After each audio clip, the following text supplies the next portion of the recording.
Hermanos, la gracia y la paz de nuestro amado Señor Jesucristo siga abundando en el corazón de la iglesia. El Señor ha sido bueno con nosotros porque Él, estando en la eternidad, teniendo una comunión íntima, eterna, suficiente con su Hijo a través del Espíritu Santo, no necesitaba de nada más. Pero le plació, le plugó a Dios crear al hombre para poder también tener intimidad, poder tener comunión con el hombre. Y aparte de eso, Dios no se quedó en silencio en relación con su voluntad, sino que nos ha dejado su palabra, nos ha dejado las Sagradas Escrituras, para que nosotros a través de ella, por la dirección del Espíritu, podamos conocer y contemplar al Dios que creó los cielos y la tierra a través de nuestro Señor Jesucristo. En ese plan de Dios para con el hombre, nosotros vemos en la palabra, en las Escrituras, que hay dos palabras fundamentales y muy importantes en el desarrollo del plan de Dios para con el hombre. Y es la palabra economía, oikonomía, y la palabra edificación, oikodomeo. Creo que esas dos palabras, cuando nosotros las consideramos minuciosamente a la luz del propósito de Dios, son palabras que nos van a arrojar mucha luz en relación con lo que quiere Dios con el hombre que creó, ¿sí? Entonces, hoy vamos a compartir algo que ya los hermanos han hablado. Vamos a estar sobre los hombros de los hermanos para considerar algo acerca de la palabra de Dios en relación no a la economía, sino en relación a la edificación de la iglesia. Entonces, quisiera que los hermanos nos acompañaran al libro de Timoteo, capítulo 2, primera de Timoteo 2. Vamos a leer desde el versículo 1 porque queremos llegar al versículo 4, que va a ser nuestro texto base que vamos a utilizar hoy para considerar juntos algunos aspectos de la palabra del Señor. La iglesia, el cuerpo de Cristo, es depositaria del Espíritu Santo. La iglesia tiene en lo más profundo el Espíritu habitante en su interior. Dios diseñó un plan que va a llevar a cabo, y en ese plan trabajan las tres personas divinas en el ser de Dios. El Padre envía al Hijo, el Hijo enviado viene a la tierra, y el Espíritu Santo empieza a hacer un trabajo en el interior y en el corazón de la iglesia. Entonces vamos a considerar un aspecto de ese trabajo que el Espíritu Santo está haciendo desde hace siglos y edades en el corazón de la iglesia. Vamos a leer Primera de Timoteo, capítulo 2, versículo 4. Exhorto ante todo a que se hagan rogativas, oraciones y peticiones y acciones de gracias por todos los hombres, por los reyes y por los que están en eminencia. ¿Para qué? Para que vivamos quieta y reposadamente en toda piedad y en toda honestidad. Entonces mire el mandamiento del Señor por medio del apóstol Pablo, inspirando el Espíritu a Pablo a escribir en pleno gobierno romano. En pleno gobierno romano dicen: oren por sus reyes y oren por sus gobernantes. Versículo 3. Porque esto es bueno y agradable delante de Dios nuestro Salvador, el cual quiere, ¿quién es? Dios, que todos los hombres sean salvos y vengan al conocimiento de la verdad. Vamos a centrarnos en estas dos palabras que el Espíritu Santo guió al apóstol Pablo. Primero, que oremos por todos los gobernantes y por todos los hombres. ¿Por qué? Porque hay algo en el corazón de Dios, que ningún hombre se pierda, que todos los hombres sean salvos, ¿sí? Pero después de salvarlos quiere hacer algo más. ¿Cuál? Llevarlos al conocimiento de la verdad. Ese trabajo que Dios se propuso en sí mismo lo va a hacer por medio de la iglesia. Dios va a salvar hombres por medio de la iglesia, y Dios va a edificar hombres por medio de la iglesia. ¿Recuerda lo que dice Juan? Hablando acerca de Paracletos, que cuando viniera iba a hacer un trabajo. ¿Cuál? Iba a convencer al mundo ¿de qué? De pecado, de justicia y de juicio. De pecado, bueno, el Espíritu Santo iba a decirle al hombre, hombre, usted está en pecado. Si usted sale de su pecado y se vuelve a la justicia que es en Dios, en Jesucristo, pues no va a haber un juicio para usted. Pero hombre, si usted no sale de ese pecado, pues va a participar de un juicio, ¿sí? Y ese trabajo lo está haciendo por la iglesia. El Espíritu Santo está en el interior de la iglesia llevando a cada uno de los creyentes a que llevemos el ministerio de la reconciliación, 2 Corintios. Nos habla claro el apóstol Pablo que la iglesia tiene un ministerio y es el ministerio de reconciliar los hombres con Dios. Ya cuando hablamos de reconciliación entendemos de que hay peleas, hay disgustos, que ha causado entonces que las personas se separen. Entonces Dios envía a su Hijo para que el hombre pueda nuevamente reconciliarse con Dios, ¿sí? Entonces ese trabajo tiene la iglesia.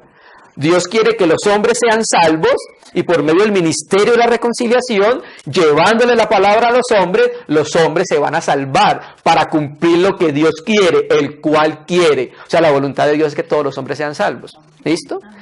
Pero ahí no queda el propósito de Dios. Dios hizo al hombre para algo mucho más sublime que la salvación. ¿La salvación es sublime? Sí, completamente. Cuando nosotros estudiamos el libro de Gálatas, vemos que en Gálatas 4 dice que cuando vino el cumplimiento del tiempo, el tiempo determinado por Dios, Dios envió a su Hijo, o lo despachó, como dice el griego, a la tierra, nacido de mujer, nacido bajo la ley.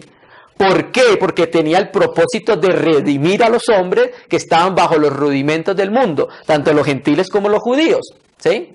Pero el propósito de redimir a los hombres era algo mucho mayor que lo que explica Pablo en Gálatas. ¿Cuál? Era que los hombres fueran colocados en una relación filial, paterno-hijo, con Dios. Que los hombres fueran colocados como hijos, la giotesía o juiotesía, leyéndolo con la U, que es que los hombres son colocados en una posición de hijos por medio de la fe en Jesucristo, ¿sí? Entonces no era solamente salvarlos, sino colocarlos en una posición de hijos y no solamente en una posición de hijos maduros. Porque los hijos maduros tienen una particularidad, pueden ser representativos de Dios. Un hijo inmaduro todavía no puede representar la imagen de Dios. Un hijo maduro puede representar la imagen de Dios en la tierra, ¿sí? Entonces el Espíritu Santo utiliza a la iglesia para ese trabajo. ¿Para qué? Para que todos los hombres sean salvos. Por eso nos pide que oremos por los hombres para que se salven. Primero por los que están en eminencia, por nuestros gobernantes, para que se salven. Luego por todos los hombres. En cada ciudad que fue plantada la iglesia, nosotros que estamos plantados en cada ciudad, nuestro deber es orar para que Dios salve a todos los hombres de esa ciudad, ¿sí? Después que Dios salva a los hombres, viene el otro proceso. ¿Cuál? Que vengan al conocimiento. Acá en Reina y Valera 60 dice, al conocimiento de la verdad. El griego dice la epignosis, que la Biblia textual traduce pleno conocimiento, ¿sí? Epi sobre, noxis, conocimiento desde lo alto. Entonces no solamente Dios quiere salvar a los hombres, Dios quiere que los hombres tengan un conocimiento desde arriba, no un conocimiento desde abajo, que es el conocimiento que nosotros tenemos. Entonces Dios va a edificar a los hombres para que los hombres, por medio de la edificación, puedan tener un conocimiento de Dios desde arriba, ¿sí? No un conocimiento de Dios desde abajo, ¿sí? Entonces, para ese trabajo, Dios empieza a mostrarnos a nosotros algunas figuras. Entonces, quiero relacionar la palabra epignosis, pleno conocimiento, conocimiento desde arriba, con la palabra edificación, porque son sinónimos. Vamos a mirarlo en Efesios, capítulo 4, versículo 11.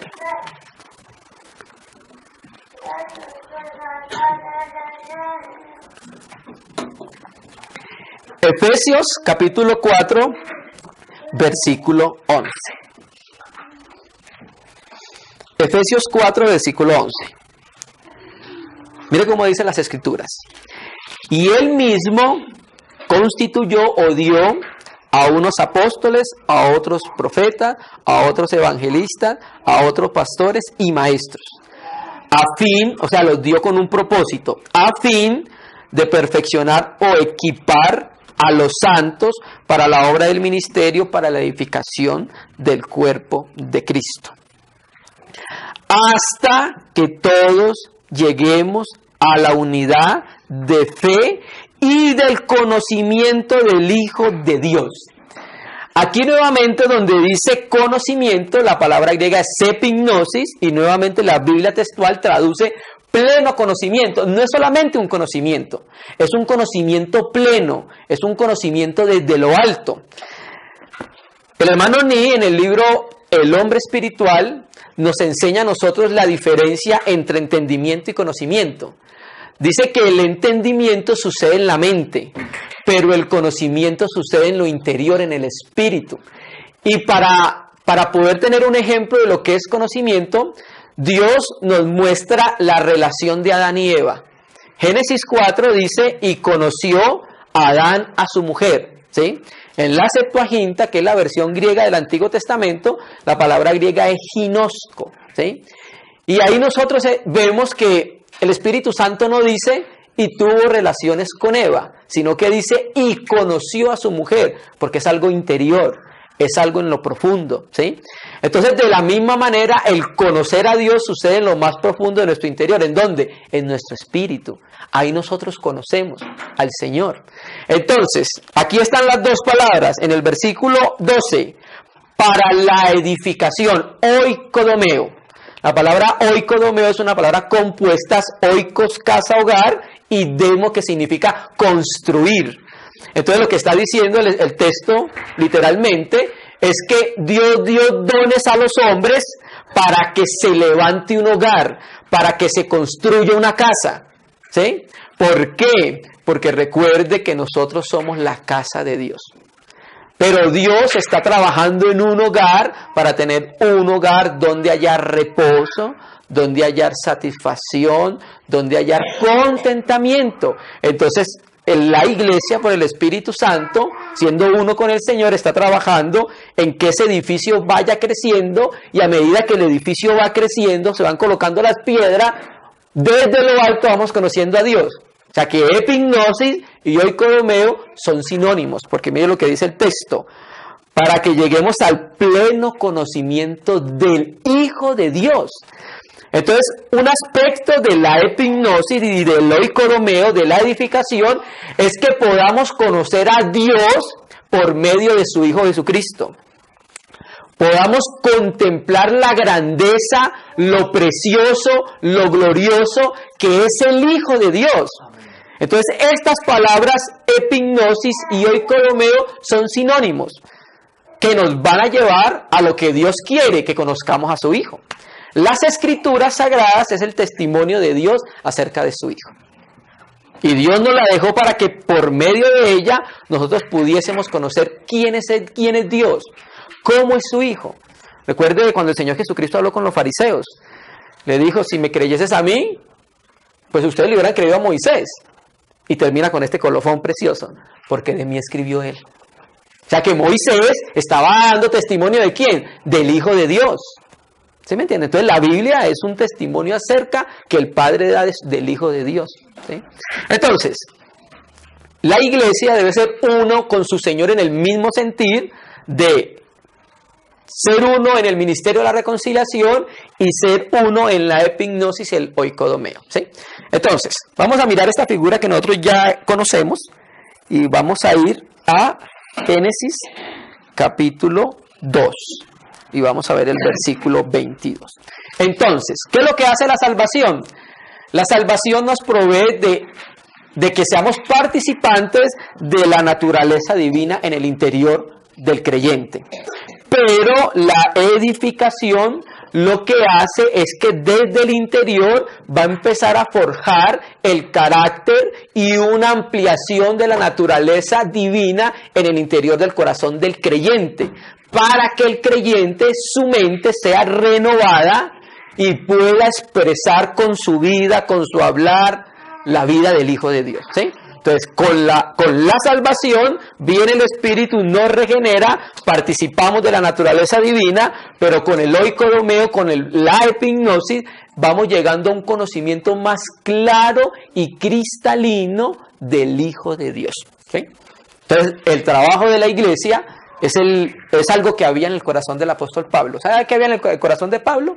Pablo decía que él luchaba para presentar todo hombre perfecto a Dios. ¿Sí me entiendes?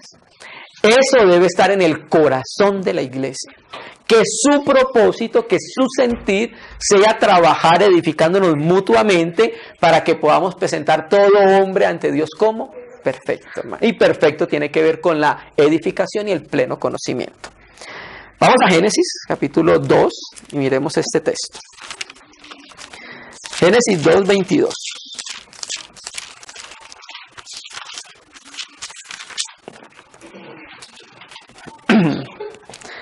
Hace Dios al hombre en comunión. Génesis 5.1 nos dice que llamó el nombre de los dos Adán, ¿sí? Y cuando Dios crea a la mujer, dice el texto, la forma del mismo material de Adán en Edén. Y dice el versículo 2, que es el que vamos a utilizar en relación con la edificación. Y de la costilla que Yahvé, Elohim, tomó del hombre, hizo una mujer y la trajo al hombre. Los que tienen la Biblia textual, tiene una nota a pie de página que dice hebreo baná, que significa edificar. La Septuaginta, que es la versión griega del Antiguo Testamento, dice okodomesen, que viene de oikodomeo. ¿Sí? La raíz es la palabra oikodomeo. Entonces, la Biblia, creo que es la Biblia del Oso, la de Casiodoro de Reina de 1569, los que la tienen la pueden buscar, y dice, y edificó Yahvé una mujer y se la trajo al hombre. Así dice literalmente. O sea que Casiodoro vio un aspecto, el aspecto que se estaba refiriendo Dios acerca de eso. Entonces, la primera edificación que nosotros vemos es de la mujer. ¿Sí? Hay muchas edificaciones en el Antiguo Testamento. Por ejemplo, el arca que hizo Noé es una edificación. El tabernáculo de reunión es una edificación. El templo es una edificación. La iglesia es una edificación de Dios. ¿Sí? Pero Dios empieza primero a mostrarlo con la mujer. Y Él edificó una mujer al hombre. Y cuando estuvo edificada, ¿qué hizo? Se la trajo. Y entonces, cuando se la trajo, los dos eran una sola carne. Esto mismo va a suceder, porque Dios está hablando de una manera, aunque literalmente sucedió, el primer aspecto de su interpretación es literal, Dios también está hablando por tipología y por figura. Porque cuando la mujer esté edificada, la novia, entonces va a aparecer un matrimonio eterno, que va a ser en los nuevos cielos y en la nueva tierra. ¿Sí? Entonces, Dios ha trabajado desde siglos y edades con los hombres, edificándolos, porque esa mujer que está edificando va a ser una ciudad al final de los tiempos. ¿Cuál es la ciudad? La Nueva Jerusalén. ¿Sí?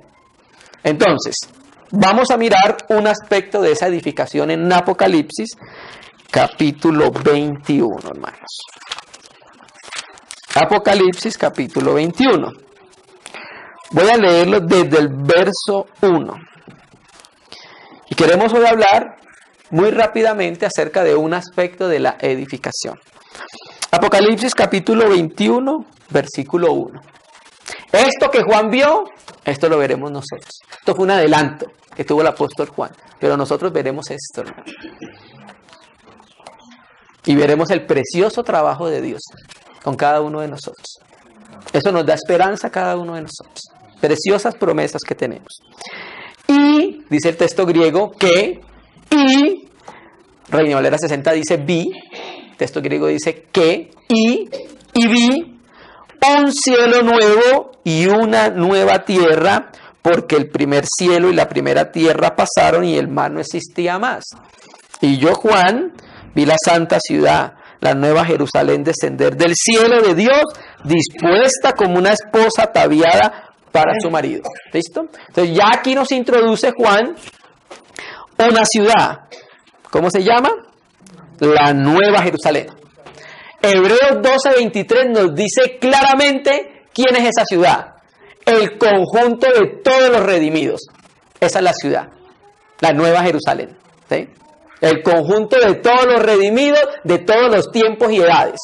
Conformamos al final de los tiempos la Nueva Jerusalén. Pasemos al versículo 9. Vino entonces a mí uno de los 7 ángeles que tenía las 7 copas llenas de las 7 plagas postreras y habló conmigo diciendo, ven acá, yo te mostraré la desposada, la esposa del Cordero, la que fue prometida para el Hijo.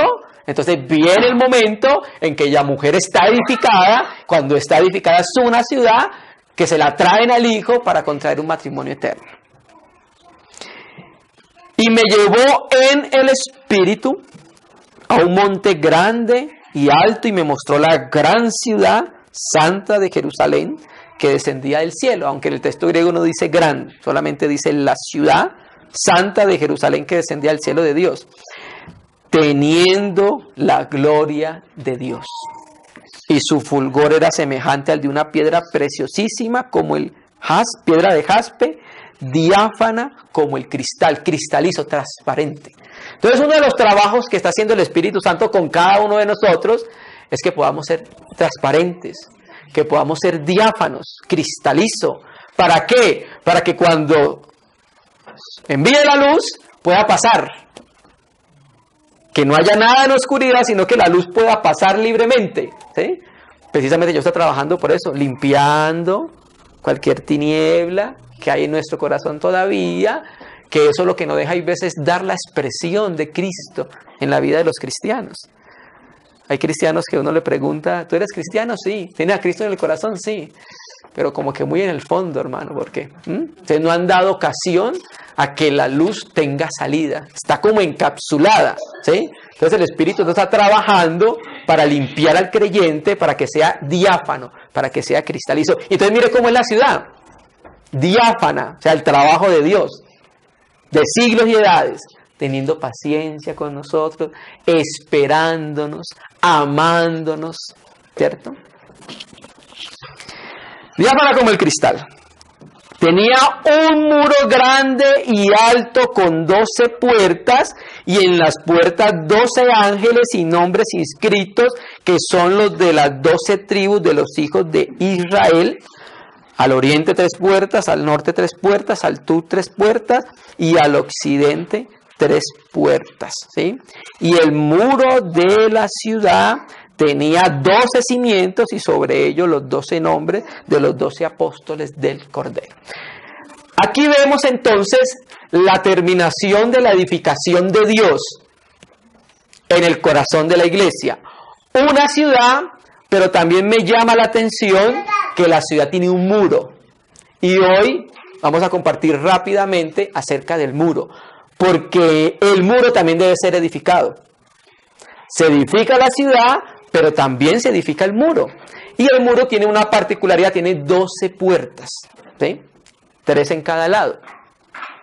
Entonces, cuando nosotros miramos las Escrituras, hay una figura muy clara, no la vamos a leer, la vamos a decir, que ya sucedió en el tiempo de la reedificación del templo, en el tiempo de Nehemías, Esdras y Zorobabel, cuando vinieron del cautiverio del que lo llevó el babilonio Nabucodonosor, que por medio de Ciro, a través de las profecías de Isaías, había dicho que iba a venir un hombre, un gobernante que le iba a dar liberación a Israel.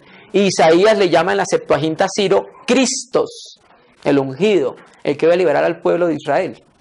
Por medio de los descubrimientos arqueológicos en las tablillas que existen, se ve el decreto que dio Ciro, que es muy parecido al decreto que está en Esdras, en Crónicas al final y en Nehemías.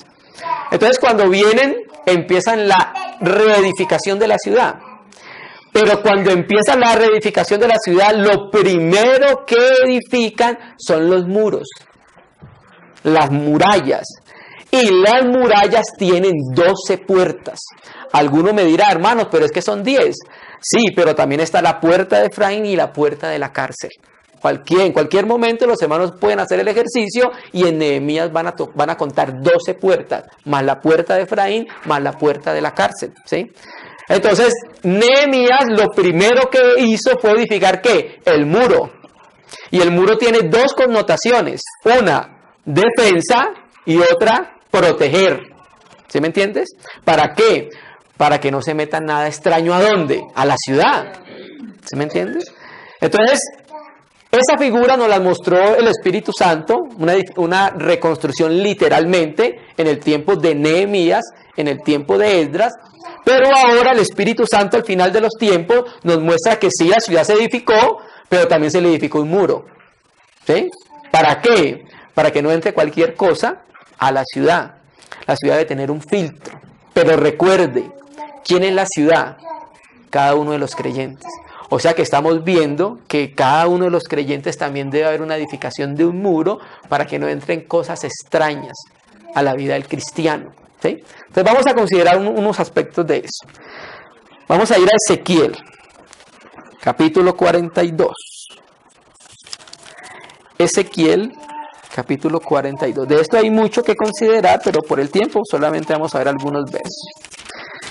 Ezequiel 42, 20. En el 40 de Ezequiel se le da una visión a Ezequiel del templo, empieza a mostrar, a revelarnos las medidas, y llegamos al versículo 20, y llegamos al versículo 20, y para que empecemos a considerar lo del muro, no solamente la ciudad, sí, se necesita edificar la ciudad, se necesita edificar la iglesia, pero también se necesita edificar un muro. ¿Por qué, hermanos? Porque en medio de la edificación hay guerra, y el mismo Nehemías nos lo enseña clarito. Con una mano trabajaba y con la otra tenían armas. ¿Se me entiende? ¿Por qué? Porque el Señor nos lo dijo clarito. Mientras yo edifico mi iglesia, ¿qué va a hacer el diablo? Va a levantar las puertas del infierno en contra de esa edificación. Entonces la iglesia debe tener murallas, debe tener muros, porque el diablo va a tratar de introducir cosas ajenas y extrañas a la iglesia, al Espíritu de Dios. A lo que dice en Ezequiel 40, versículo 20. 42. Gracias, hermano. 42. Estamos atentos. Después de toda la medición del templo. 20. El versículo 20. 42, 20. A los 4 lados lo midió. Tenía un muro todo alrededor de 500 cañas de longitud, 500 cañas de ancho. Mire para qué se hizo el muro, hermanos. Mire para qué se hizo el muro. Para hacer separación entre el santuario y el lugar profano. ¿Sí? Entonces, el muro nos hace una separación entre dos cosas. ¿Sí? La nueva ciudad, cuando lo leamos ahorita, en la Nueva Jerusalén, tiene el muro porque tiene unas connotaciones. No cualquier persona puede entrar al muro. Puede pasar el muro por la puerta y entrar a la ciudad. Para que llegue a la ciudad, primero tiene que pasar por el muro. Dios está edificando muros en la ciudad, pero el diablo también está edificando muros en el corazón de las personas.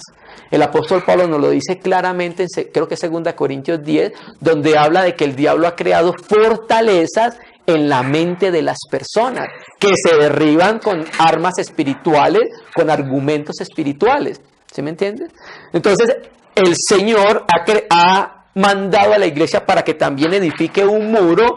¿Para qué? Para hacer una diferencia en que lo que está dentro de la ciudad es que santo, limpio y representa a su Señor.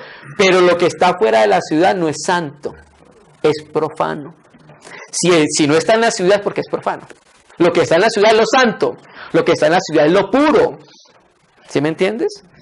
Entonces, el Señor quiere una ciudad limpia, una ciudad pura, una ciudad que pueda hacer distinción, porque el problema hoy de los cristianos es que no saben distinguir entre su mano derecha y su mano izquierda. Parecen los de Nínive. ¿Sí me entiende? ¿Por causa de qué? Por causa de que no hay un ejercicio en el Espíritu. ¿Sí me entiendes? Y por causa de que en algunas partes se ha predicado un evangelio distorsionado al evangelio que predicaron los apóstoles por el Espíritu Santo. Entonces el muro, aparte de servir para defensa, nos sirve para proteger, para guardarnos y para separar las cosas que son propias del Espíritu Santo y las que no son del Espíritu Santo. Entonces, el Espíritu Santo en el interior del corazón de cada creyente, si está en comunión con Él, desde el interior empieza a mostrarle cuáles son las cosas que han pasado el muro. ¿Se me entiende?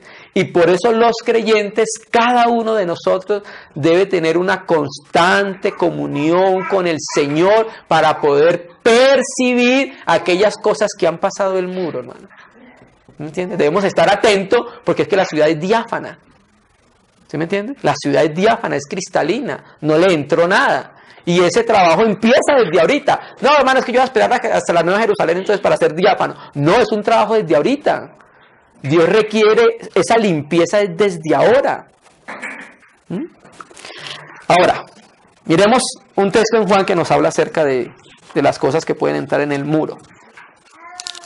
Juan 3, versículo 6. Juan 3, versículo 6. En la conversación que tiene nuestro Señor Jesucristo con Nicodemo, le dice Nicodemo, sabemos, o sea, no era solamente Nicodemo, había más del entorno de Nicodemo, que eran los principales, los sacerdotes, que también veían en Jesucristo algo más que un profeta. Entonces Nicodemo le dice, sabemos que vienes de Dios. En esa conversación, el Señor Jesucristo nos revela un aspecto muy importante.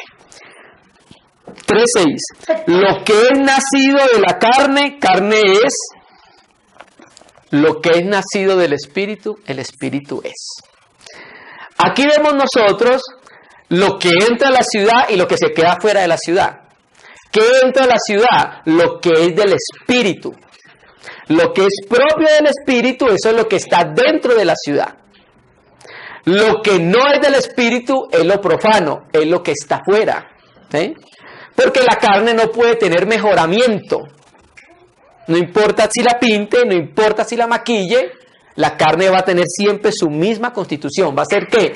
Carne. Y como con la carne no se puede hacer nada, Dios decidió algo. La crucifica. La carne no tiene otra solución más que llevarla a la muerte. ¿Sí? Esa es la única solución para la carne, nada más. Entonces, en los creyentes, en la edificación del muro, debemos estar pendientes de lo que es de la carne. Eso es lo que no puede entrar a la ciudad, porque la ciudad es cristalina, la ciudad es celestial, la nueva Jerusalén. No es la Jerusalén la vieja, es la Jerusalén la nueva. Y se llama nueva porque es hecha de un material que es Cristo en resurrección. O sea, Eva fue hecha de un material. ¿Cuál? Adán. La iglesia es hecha de un material, Jesucristo. Por eso se llama Nueva Jerusalén, porque es tomado del nuevo hombre que es nuestro Señor Jesucristo. Entonces nosotros como hijos de Dios en la edificación del muro debemos estar atentos. Yo sé que hay los obispos que son los que vigilan, pero no solamente los obispos, cada uno de los creyentes debe estar vigilando en su interior, porque hay veces, usted no se ha dado cuenta, que por ejemplo vienen pensamientos que no son propios suyos. ¿Sí? Es ahí cuando el Espíritu Santo, el muro, esto no es del Señor, esto no es propio del Espíritu Santo, ¿cierto? Entonces echamos mano del trabajo que el Señor está haciendo en nuestro corazón. ¿Sí? Entonces lo que es de la carne es lo que está fuera del muro. Entonces el Espíritu Santo está trabajando para dejarlo de la carne afuera. ¿Sí me entiendes? Hay veces le cuesta al Espíritu Santo el trabajo por causa nuestra. Hermano, ¿cómo dice eso sabiendo que Dios es omnipotente? Sí. ¿Usted no recuerda lo que dice la Escritura acerca del Señor Jesucristo? Y no pudo hacer muchos milagros allí.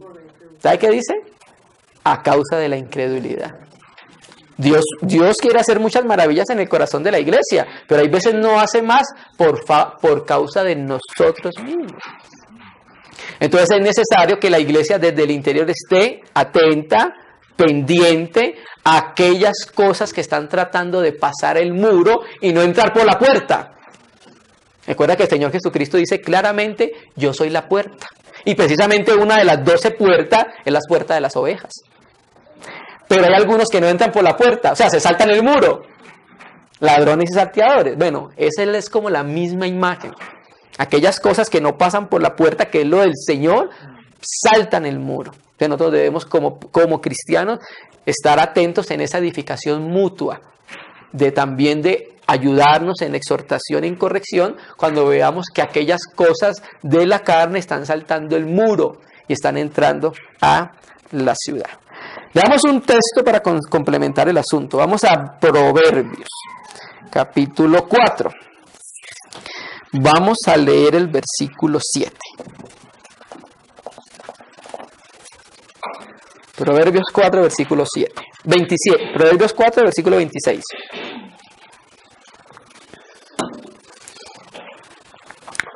El muro sirve para defensa, pero también sirve para separar, hermano. El muro hace referencia al discernimiento, que es lo que nos ayuda a separar una cosa de otra cosa. Las cosas que son verdaderas del Señor y las que no provienen del Señor. Proverbios 4:26. Examina, es lo que dice el escritor, Salomón. Examina las sendas de tus pies y todos tus caminos sean rectos. Ese examen es el que hace el Espíritu de Dios en nuestro interior y nos lo comunica a nuestra conciencia, donde nos dice a nosotros qué cosas son las que hacen parte todavía de la vieja creación y se están introduciendo en la nueva ciudad. Examina las sendas de tus pies y todos tus caminos sean rectos. Proverbio 4, versículo 26. Entonces el Espíritu Santo, por medio del escritor a los Proverbios, nos exhorta a que nosotros como creyentes estemos vigilando, considerando nuestros pensamientos. El Espíritu Santo, ustedes saben que las facultades del Espíritu nuestro, entre ellas está la conciencia, ¿sí? Está la intuición, aquella que percibe las cosas del mundo espiritual, ¿cierto que sí? Está la comunión, donde nosotros hablamos con el Señor, somos uno con el Señor, pero también está la conciencia, ¿sí? Donde el Señor, entonces, a esa conciencia, por medio del Espíritu Santo, nos muestra cuál fue el examen que hizo acerca de nosotros. Porque la Escritura dice que el corazón del hombre es engañoso. Yo me puedo examinar, pero regularmente el examen mío propio sin el Señor va a ser un examen completamente distorsionado. Y casi siempre va a ser bueno a mi favor. ¿Cierto que sí? No, yo no soy tan malo, hay más malos que yo. Bueno, todas estas cosas. Pero cuando el Espíritu Santo da un examen verídico y genuino, nos lo comunica a nuestra conciencia. Y entonces ahí donde juega un papel importante que el cristiano pueda percibir lo que el Espíritu Santo de Dios está comunicándole, ¿sí? Y en la conciencia nosotros sabemos cuando el Espíritu Santo nos dice a la conciencia que hay algo que necesita colocarse en orden, cuando hay cosas en nuestro corazón que aún no han sido limpios, falta de perdón, nos lo comunica a nuestro interior, celos, envidia, contienda, muchas cosas que a nuestra conciencia el Espíritu Santo no lo comunica. Necesitas ponerte en paz con esta situación, ¿sí? Hay cristianos que no maduran por falta de perdón. No llegan hacia la madurez por falta de perdón, hermano, ¿sí? Y eso el Espíritu Santo se lo está comunicando a la iglesia, a cada uno de nosotros. Cualquier aspecto que no sea propio del Espíritu lo comunica. Entonces, ese examen lo hace el Señor, ¿sí? En nuestro interior, con nuestra participación. Y de la misma manera habla 1 Corintios 11, 31, aunque el contexto que está hablando es acerca de la participación de la cena de los creyentes, ¿sí? Pero quiero traer este versículo en relación con lo que estamos considerando. 1 Corintios 11, versículo 31.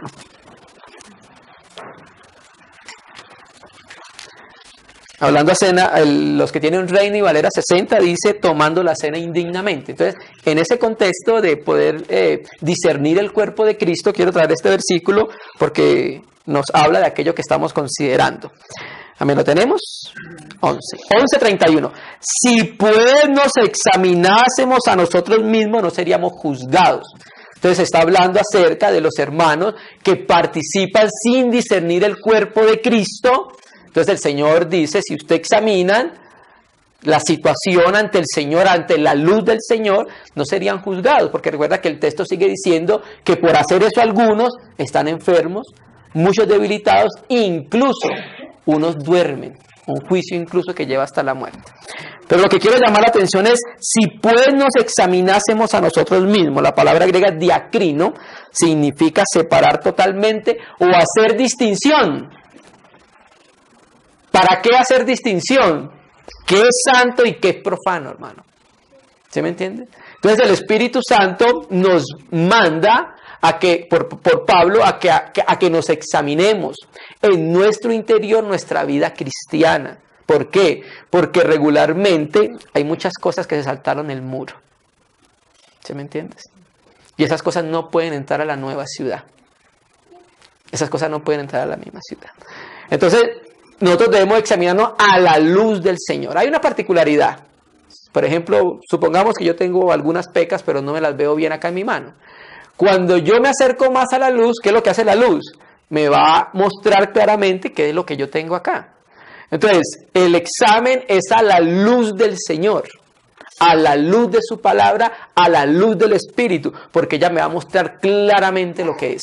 No debemos temer ser examinados por el mismo Señor. Se necesita, hermano, que ser examinados por el mismo Señor en nuestra vida cristiana. Amén, hermanos. Y terminando entonces, volvamos a Apocalipsis, capítulo 21. Capítulo 21, vamos a leer el versículo 25. Entonces, la ciudad tiene un muro. El muro tiene 12 puertas. Para que se pueda acceder a la ciudad, se debe pasar por las puertas de la ciudad. Entonces, aparte del muro proteger la ciudad, también existe la puerta, que es la que da acceso a la ciudad, ¿sí? Entonces, cuando no se está velando debidamente, se abre la puerta para que puedan entrar cosas extrañas a la ciudad. Entonces dice el versículo 25, aquí en la nueva ciudad, las puertas no estarán cerradas en la nueva ciudad. Por ahora se debe cerrar lo que es necesario que se cierre y se debe abrir para lo que es necesario que se abra. ¿Entendemos? Ahí en la nueva ciudad no estarán cerradas, ¿sí? Porque ya no se necesita cerrarla. Por ahora es menester que se edifique el muro y se cierren las puertas. Porque, hermano, a la iglesia quiere entrar el diablo con el mundo, con todos los elementos del mundo. Quiere destruir la edificación de Dios. Entonces, por ahora se necesita el cerrojo del Señor. El Señor dice en Apocalipsis 3, yo abro, nadie cierra, y yo cierro y nadie abre, ¿cierto? Por ahora nosotros necesitamos ese cerrojo para que las cosas que son oscuras no entren a la iglesia, por ahora. Pero en el final de los tiempos, sus puertas nunca se cerrarán, pues allí no habrá noche.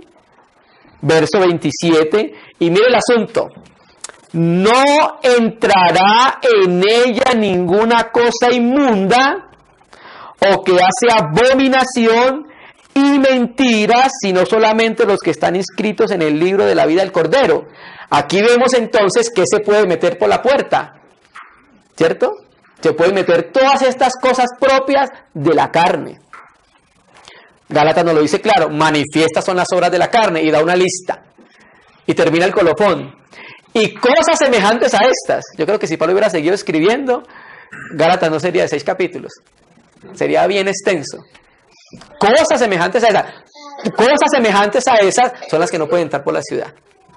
¿Sí me entiendes? Son las que no pueden entrar en la ciudad. Y versículo el 22:14, ahí mismo dice, bienaventurados, a lo que dice, los que lavan sus ropas para tener derecho al árbol de la vida y para entrar por las puertas de la ciudad. Entonces, ¿qué nos lleva a estar en la ciudad? La limpieza por la sangre del Cordero, colocarnos siempre debajo de su sangre. Cualquier pecado interrumpe en el interior la comunión del creyente. Y el creyente, cuando está en comunión con el Señor, lo percibe. Sabe que hubo algo en su interior que distorsionó y movió la comunión con Dios. ¿Qué debe hacer el creyente? Señor, tu sangre, bendita y preciosa, me limpia. ¿Se me entiende? Y al estar limpio, entonces, ahí está. Estamos afuera en las obras de la carne, pero cuando el Señor nos limpia, pasamos ¿por dónde? Por la puerta. Se abre la puerta para que pueda entrar entonces el hombre limpio por medio de la sangre del Cordero. Bienaventurados los que lavan sus ropas para tener derecho al árbol de la vida y para entrar por las puertas de la ciudad. Y mire cómo dice el texto que sigue. Esto es lo que nos habla a nosotros de lo que es nacido de la carne. Carne es, esto es lo que se queda afuera. Mas los perros estarán afuera, y los hechiceros, y los fornicarios, los homicidas, los idólatras, y todo aquel que ama y hace mentira. Y esto lo digo yo, y cosas semejantes a esas. Y cosas semejantes a esas van a estar afuera. Son esas cosas entonces de las que la iglesia tiene que guardarse y cuidarse, como por medio de la edificación del muro y por medio de no abrir la puerta a cualquiera de estas cosas. Ustedes recuerdan cuando el suceso de Job, cuando se presentan los hijos de Dios, entre ellas se presenta Job ante el Señor, y el Señor entonces da testimonio, dio testimonio acerca de Job. Y me llama mucho la atención cuando termina el diablo de hablar, porque le dice, claro, ¿sabes por qué te honra? Porque tú lo tienes cercado. ¿Me entiendes? Está cercado, había un muro alrededor de Job, que cuando el diablo quería entrar no podía porque había un muro, había una muralla edificada. ¿Sí me entiendes? Entonces el Señor permite que se abra su puerta, una puerta de la muralla, para que entre y entonces Job sea probado. ¿Sí me entiendes? Entonces nosotros como creyentes estamos edificando la muralla, pero también debemos estar atentos que hay cosas en la vida del cristiano que abren las puertas para que entren estas cosas de las cuales estamos hablando, hermanos, ¿sí?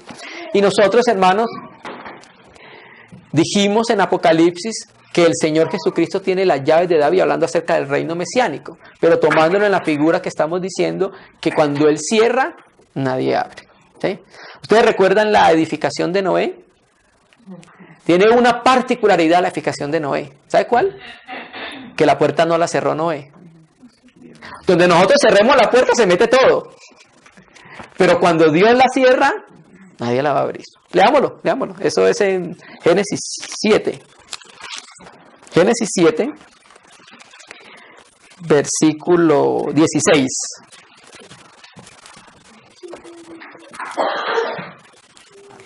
Génesis 7, versículo 16.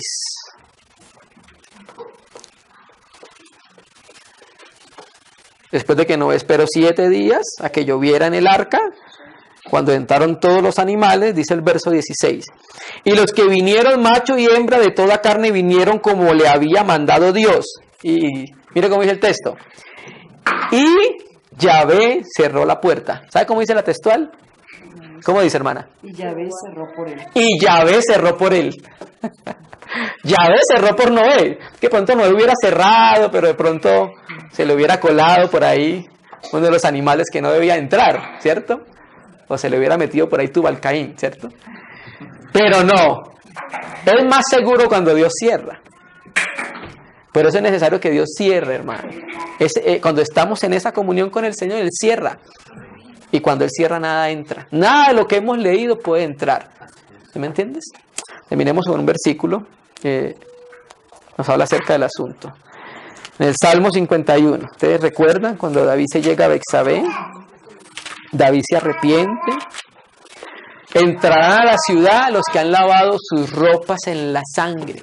Esto mismo habla el Salmo 51. David pecó, pero se acercó para ser limpio con hisopo. El hisopo, el arbolito que se untaba de sangre para limpiar. David no apela a la ley. Por la ley tiene que morir. Mató y adulteró. Y la ley decía, debes morir por causa de eso. Entonces David apela a la gracia del Señor. ¿Sí? Es limpio, límpiame con hisopo para ser limpio. Entonces después de que fue limpio, así como dice Apocalipsis, los que entran a la ciudad por la puerta fueron los que fueron limpiados con la sangre del Señor. Dice el 18. Haz bien con tu benevolencia, Sión. Edifica los muros de Jerusalén. El que puede edificar los muros de la Nueva Jerusalén es nuestro Señor Jesucristo. Viendo su obra terminada y completa en la cruz, viendo la obra que hizo a nuestro favor, creyéndolo, teniendo la misma fe que tuvimos al principio, va a ir hasta el final. Fuimos salvos por fe, seguimos siendo salvos por fe. El fin de la fe es la salvación de nuestras almas, ¿sí? Entonces empezamos nosotros creyendo que el Señor empezó una obra, debemos seguir creyendo que el Señor la va a continuar. Y esto sucederá por fe, que el Señor va a edificar los muros de Jerusalén, que el Señor va a cerrar las puertas para que no entre lo que no debe entrar, hermano. Esa era la carga que tenía en mi corazón para compartir con nuestros amados hermanos, que el Señor pueda seguir edificando su casa, hermano. Amén. Vamos a orar al Señor, hermanos. Vamos a agradecerle.